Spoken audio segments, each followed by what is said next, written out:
Teman-teman, kalian sering dengar kata bully atau perundungan. Kira-kira kalian sudah paham belum apa sih bullying atau perundungan itu? Nah, simak penjelasan Mimi ya.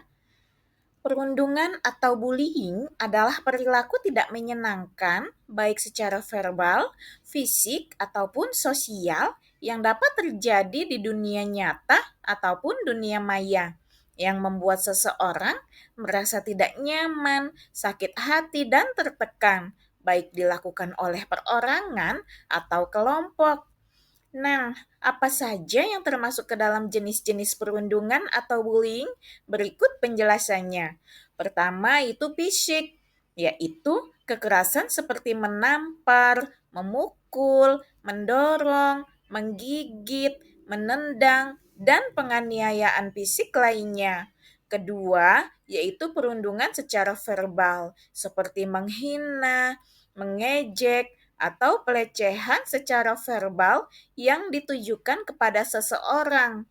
Kemudian ada bullying psikologis seperti intimidasi, ancaman, atau penyebab rasa takut secara psikologis terhadap seseorang. Dan bullying cyber meliputi pelecehan dan penghinaan yang dilakukan melalui media sosial atau platform online. Nah, kira-kira kalau di antara kita ada yang menjadi korban bullying atau perundungan, kira-kira bakal seperti apa ya? Nah, sekarang kita simak penjelasan dari Bu Winda yuk tentang dampak dari perundungan. Ya, Mimi, jadi kalau kita atau orang lain menjadi korban perundungan, tentu ada dampaknya bagi kita atau bagi orang lain yang menjadi korban. Nah, untuk lebih gampangnya, sekarang coba perhatikan Bu Indah ya. Di sini Bu Indah punya sebuah bentuk. Anggap saja ini adalah hati kita. Jadi kita kan pasti punya hati dong semuanya ya.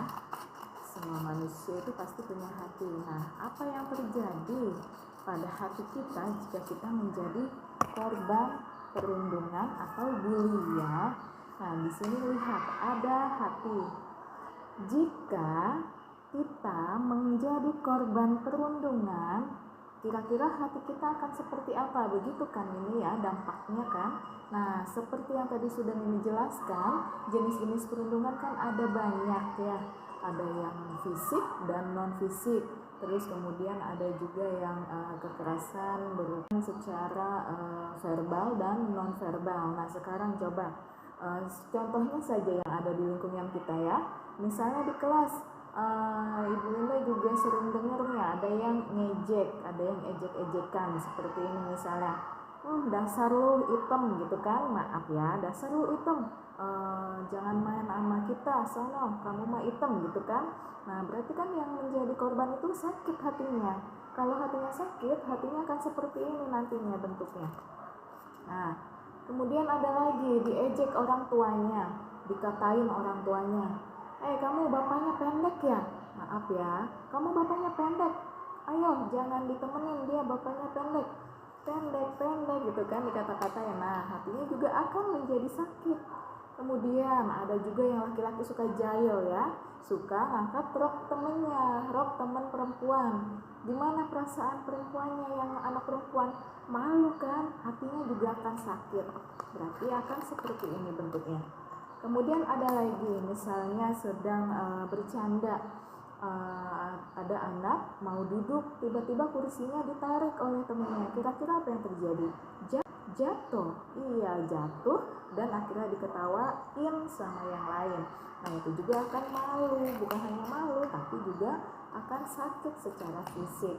Kemudian ada lagi dipalak ya kan, misalnya sama kakak kelas, diancam atau dipalak dimintain duit.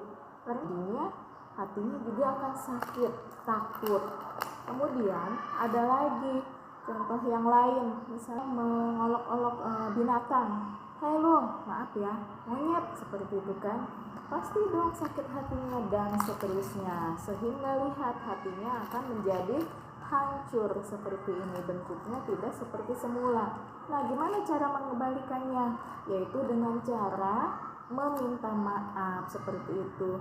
Maaf ya, tadi aku sudah mengatai kamu dengan kata-kata kasar.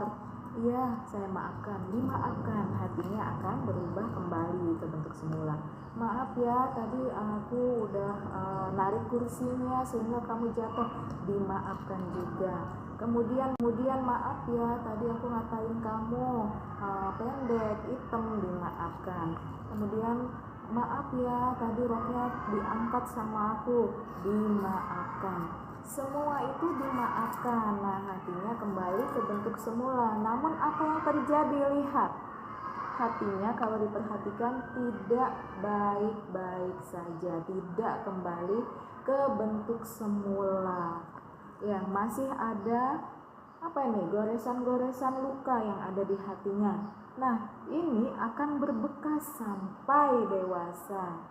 Sampai nanti masih ada rasa trauma. Jadi dampaknya akan mengalami trauma. Korban pembulian atau perundungan itu akan mengalami trauma. Ya, bisa jadi korban itu tidak mau bertemu dengan orang lain, dan bisa yang lebih parahnya lagi tidak mau bersosialisasi karena malu, ya, merasa trauma. Bahkan ada juga yang mengalami gangguan jiwa, dan yang lebih parahnya lagi itu bisa menimbulkan rasa ingin mengakhiri hidup atau bunuh diri. Nah, jadi gitu dampaknya ini. Serem kan? Jadi fatal sekali dampak pembulian. Nah, jadi Bu Winda berpesan kepada semuanya, yuk kita bilang stop untuk pembulian. Teman-teman, kalian sudah menyimak penjelasan Bu Winda tentang dampak dari perundungan bagi korbannya. Serem ya teman-teman, semoga kita semua tidak menjadi korban perundungan. Dan kita juga harus menghindari melakukan perundungan atau pembulian kepada orang lain. Nah, bagaimana upaya pencegahan dalam mengatasi perundungan? Berikut penjelasan dari Mbak Iwin. Ya, adik-adik, upaya pencegahan untuk perundungan bisa berasal dari keluarga, kemudian upaya pencegahan oleh anak, kemudian upaya pencegahan oleh sekolah, dan upaya pencegahan oleh masyarakat.